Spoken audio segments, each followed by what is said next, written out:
आत्मज्ञान की प्राप्ति अपन कैसे कर सकते हैं? हाँ, बिल्कुल सत्य बात है। अब आत्मज्ञान की प्राप्ति कैसे करते हैं, तो आत्मज्ञान को ही यानी धारण करना चाहिए। आत्मज्ञान को धारण करना क्या है कि इसका मार्ग दिखाने वाले सतगुरु होता है, जो तत्वदर्शी होता है, जो तत्व को जानने वाला है, आत्मा का तत्व को जानने वाला है।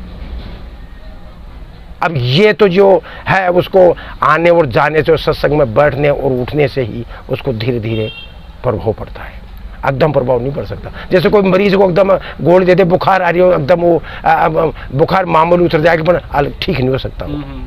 तो इस प्रकार इस तत्व ज्ञान की जो भाव है, भावना है, एकाग्रता है, मन को एकाग्र करना है, इसको अनुभव से परमात्मा में ध्यान लगाना है, तो जब भी इसकी तत्व ज्ञान की प्राप्ति होती है। और कहा भी है कि अनुभव ज्ञान कथम को कैसे, अनुभव ज्ञान शास्त्रों से नहीं मिलता।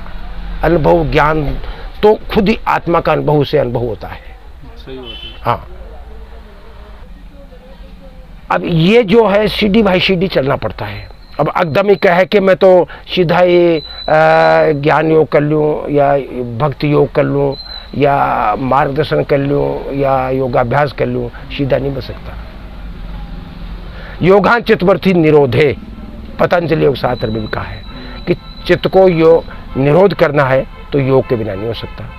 अब योग क्या, ज्ञान योग के बिना नहीं हो सकता। कोई कहे कि भाई ऊंधा लटको, वो नहीं है योग। ज्ञान योग के बिना, ज्ञान योग का सहयोग होना चाहिए। अब ज्ञान योग का सहयोग नहीं है तो फिर नहीं है।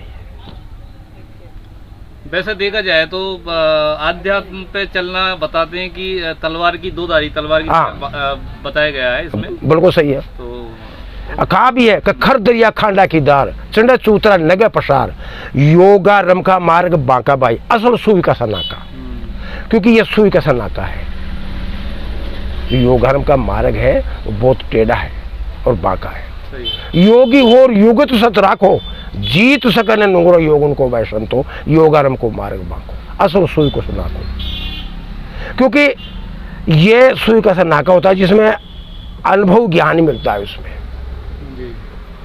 क्योंकि आत्मा का अनुभव ज्ञान ही उस नाके में होके जाता है। क्योंकि सुरता हमारी है, ये सुरता ही उस सूक्ष्म शरीर में एक सीढ़ी ऊपर जिसके वो होती है ना, आपका क्या कहते हैं उसको, सीढ़ी कैश मोड लगाते हो क्या, मेमोरी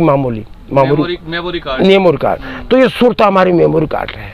उसके अंदर भरा भरा आने के बाद में ये सुरता ही फिर अनुभव ज्ञान करती है।